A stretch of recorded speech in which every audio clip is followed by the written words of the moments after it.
बच्चों, इस वीडियो में हम लोग सॉल्व करेंगे एनसीईआरटी के एक्सरसाइज 13.2 का question number 4। A fair coin, एक फेयर कॉइन और एक unbiased die are toss. Fair coin का मतलब है ऐसा कॉइन जिसमें हेड और टेल आने की प्रोबेबिलिटी 50-50% हो, यानी कि एकदम नॉर्मल कॉइन। और अनबेस्ड डाई का मतलब है एक ऐसा डाई, लूडो का पासा, जिसमें 1, 2, 3, 4, 5, 6 सब की प्रोबेबिलिटी बिल्कुल इक्वल हो, 1/6, 1/6, 1/6। मतलब कॉइन भी एकदम नॉर्मल और डाई भी एकदम नॉर्मल। इनको आपने टॉस कर दिया। Let A be the event head appear on coin, और बी एक इवेंट है 3 on the die. Check whether A and B are independent event और नॉट। सबसे पहले तो आप ये समझिए कि इंडिपेंडेंट इवेंट कब कहलाते हैं। 2 events A and B are called independent event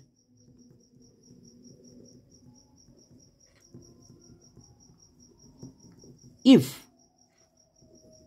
A intersection B की प्रोबेबिलिटी इक्वल हो दोनों की अलग अलग प्रोबेबिलिटी का प्रोडक्ट। ये फार्मूला होता है।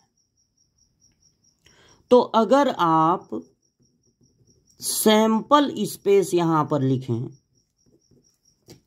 तो एक कॉइन और एक डाई अगर आप थ्रो करेंगे तो कॉइन पर हेड और उसके साथ डाई पर 1 आ सकता है, या 2, या 3, या 4, या 5, या 6।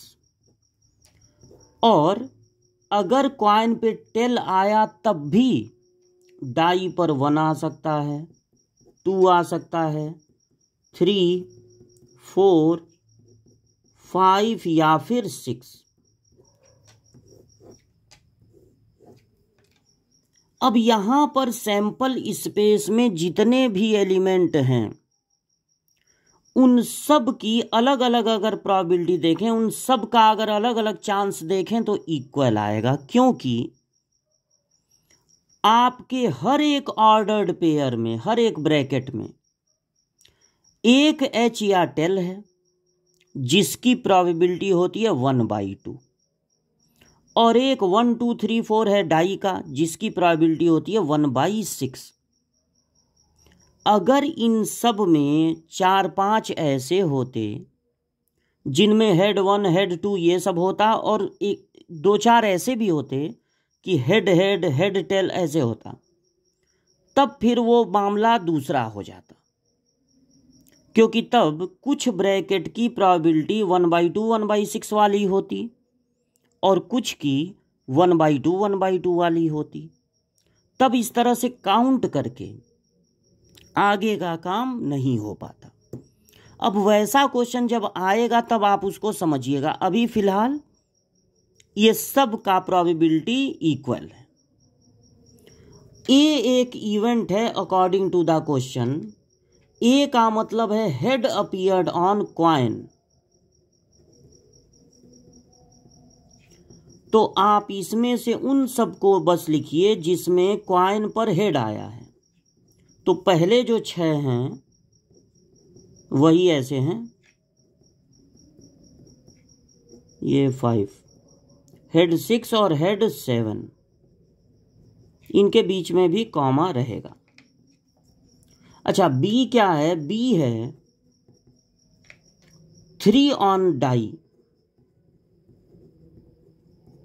तो उनको लिखिए जिनमें डाई पर 3 आया है, जैसे कि H3 और टेल 3, 2 इसमें है।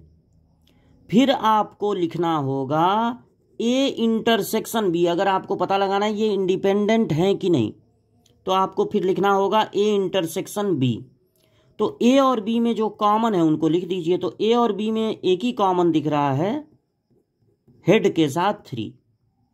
अब अगर ये पता लगाना है कि ये इंडिपेंडेंट हैं कि नहीं, तो हम एक साइड में निकालेंगे प्रोबेबिलिटी ए इंटरसेक्शन बी को और दूसरे साइड में निकालेंगे दोनों की अलग अलग प्रोबेबिलिटी का प्रोडक्ट।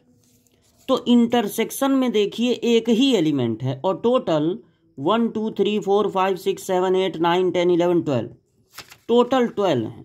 तो प्रोबेबिलिटी हो जाएगी 1/12। अब ऐसे जैसे काउंट कर रहे हैं ना 1 2 3 4 और प्रोबेबिलिटी निकाल दे रहे हैं। अगर मान लीजिए कुछ ब्रैकेट H1 H2 वाले होते और कुछ ब्रैकेट HH TT HT वाले होते, तब ये काउंट करके काम नहीं कर पाते, तब अलग ही तरीका होता। तो वही आपको बता रहे थे, यहाँ पे काउंट करके हो जाएगा क्योंकि सब की प्रोबेबिलिटी सेम है। अच्छा, प्रोबेबिलिटी ए में कितने एलिमेंट हैं? 1 2 3 4 5 6 7 7 एलिमेंट ए में। अच्छा, ये तो गलत हो गया, S7 कहाँ आएगा? S6 तक ही होगा। तो 6 एलिमेंट हैं और टोटल हैं 12।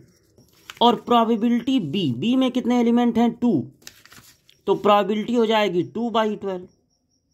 अब ये 6 2 जा 12 और 2 से 2 कैंसिल हो गया तो बचा 1/12। तो आपका आंसर हो गया यस। हाँ, A and B are independent, क्योंकि दो इवेंट ए और बी तब इंडिपेंडेंट कहलाते हैं जब उनके इंटरसेक्शन मतलब एक साथ होने की प्रोबेबिलिटी उनकी अलग अलग प्रोबेबिलिटी का प्रोडक्ट हो।